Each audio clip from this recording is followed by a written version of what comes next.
അടുത്തേക്ക് പോന്ന് ആരൊക്കാണ്? അപ്പോൾ അങ്ങനെ നമ്മൾ ബസ്സിലൊക്കെ കയറി നേരെ ടൗണിൽ പോയിട്ട് അവിടുന്ന് പയ്യന്നൂർ ബസ്സിലേക്ക് കയറിയിട്ട് നമ്മൾ നേരെ ഏട്ടൻ്റെ അടുത്തേക്കാണ്. ഏട്ടന് ചെറിയൊരു സർപ്രൈസ് ഉണ്ട്.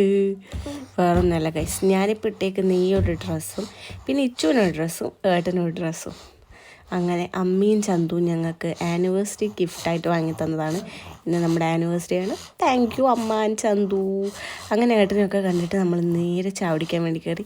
ഒരു മസാല ദോശയും ഒരു ലൈം ജ്യൂസും കുടിച്ചു. അങ്ങനെ ഏട്ടനാണ് ഇന്ന് ഇച്ചുവിന് കൊടുക്കുന്നത്. കണ്ട, അങ്ങനെ ഞാൻ സുഖസുന്ദരമായിട്ട് ഇങ്ങനെ ഇരുന്ന് കഴിച്ചുകൊണ്ടിരുന്നു. നല്ല ടേസ്റ്റുണ്ട്.